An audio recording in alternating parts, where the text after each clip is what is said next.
ఉన్న బంగారాన్ని విడిపించి ఆ రోజు ఆన్లైన్ రేటుకే మేము కొంటాం. Sharma gold company. Surya gang cinema తరహాలో ఘటన. గుజరాత్ రాష్ట్రం గాంధీధామ్లో ఘరానా మోసం. ఈడీ అధికారుల పేరుతో ఓ నగల దుకాణం మీద కొందరు వ్యక్తుల దాడులు. 22 లక్షల రూపాయల విలువైన నగలను తీసుకొని పరారి. ఓ ఏడాది కిందట సూర్య, కీర్తి సురేష్ హీరోయిన్లుగా వచ్చిన గ్యాంగ్ అనే సినిమాలో సూర్య ఈడీ అధికారుల ఫోజ్ కొడుతూ ఓ రాజకీయ నాయకుడి ఇంట్లో ఉండే కోట్లాది రూపాయల అక్రమ సొమ్మును పట్టుకుని వెళ్ళిపోతాడు. వాళ్ళు డూప్లికేట్ అని తెలిసి ఆ పొలిటీషియన్ లీడర్ తల పట్టుకుంటాడు.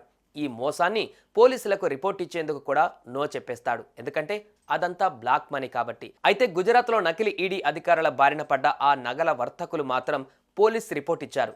మరి ఆ నకిలీ ఈడీ గాళ్లను ఆ పోలీసులు పట్టుకున్నారా?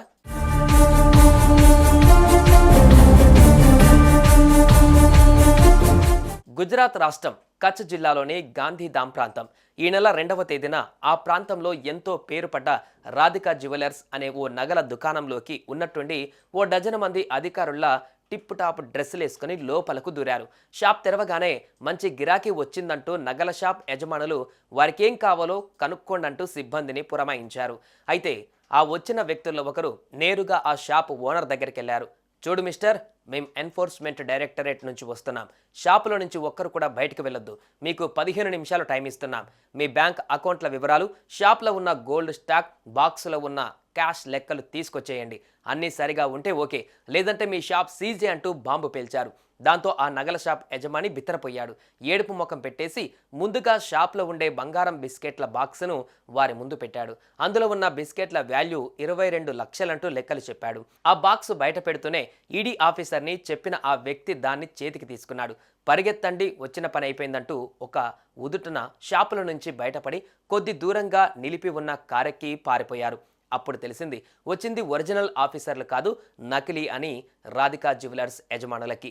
ఆ వెంటనే పోలీసులకు ఫోన్ కొట్టారు. ఏకంగా కచ్ జిల్లా ఎస్పీ రంగంలోకి దిగారు. ఓ 6 టీములని ఏర్పాటు చేశారు. ఆ డూప్లికేట్ ఆఫీసర్ల కోసం వేట సాగించాడు.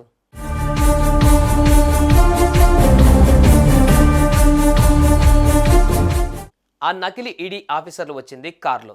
వచ్చినోళ్ల ముఖాలన్నీ నగల షాప్లో ఉండే సీసీ కెమెరాల్లో రికార్డ్ అయ్యాయి. ఆ కార్లు ఎక్కడ నుంచి ఎక్కడకు వెళ్ళాయన్నది బజార్లో ఉండే సీసీ కెమెరాల ద్వారా తెలిసిపోయింది. ఈ మాత్రం క్లూ చాలదా పోలీసులకి. కాస్తంత కష్టపడి ఆ గ్యాంగ్లో ఒకడిని పట్టేశారు. వాడిని 4 తగిలించేసరికి తమ గ్రూప్లో ఎవరెవరున్నది మొత్తం బయటపడింది. దీంతో భరత్ మోర్వాడియా, దేవయాత్ కచార్, అబ్దుల్ సత్తార్ మంజోతి, హితేష్ టక్కర్, వినోద్ చుడాసుమా, యుజిన్ డేవిడ్, ఆశిష్ మిశ్రా, చంద్రరాజ్ నాయర్, అజయ్ దేవే, అమిత్ మెహతా, అతని భార్య నిషా మెహతాలను పోలీసులు పట్టుకున్నారు. అరెస్టు కూడా చేశారు. తీసుకువెళ్లిన బంగారం డబ్బుతో పాటుగా 3 కార్లను స్వాధీనం చేసుకున్నారు. ముందుగా వాళ్ళ ముఖాలకు ముసుగులేశారు. ఆ తర్వాత ఏమనుకున్నారు ఏమో ఆ ముసుగులు తీసేసి నడి రోడ్లో నడిపించారు. మొత్తానికి అలా డూప్లికేట్ ఈడీ ఆఫీసర్ల పేరుతో మోసానికి పాల్పడ్డ ఆ ముఠా మొత్తం చిక్కిపోయింది. అయితే ఇక్కడే ఎవరో ఊహించని ఓ ట్విస్ట్ బయటపడింది.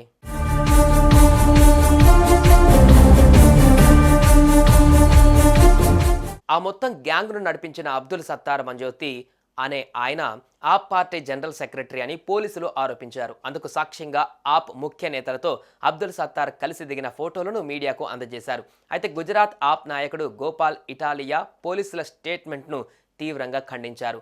ఎవరో ఓ వ్యక్తి తమ నాయకులతో కలిసి ఫోటోలు దిగితే అతను ఆప్ పార్టీ ప్రతినిధి అని ఎలా డిసైడ్ చేస్తారంటూ ప్రశ్నించారు.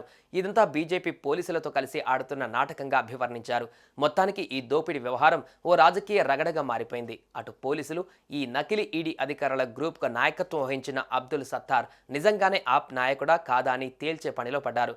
కొద్ది రోజులలో అన్ని విషయాలు బయటకు వస్తాయని చెప్పుకోవచ్చారు. ఈ విషయం కాస్తంత పక్కన పెడితే నిజమైన ఈడీ అధికారులు దాడులకు వచ్చినా వారు నిజంగా ఈడీ అధికారులా లేదంటే డూప్లికేటా అని తేల్చుకునేదెలా అన్నదానికి ఇప్పుడు సమాధానం దొరకాల్సి ఉంది. ఆ సందేహాన్ని ఈడీ అధికారులే తేల్చాల్సి ఉంది.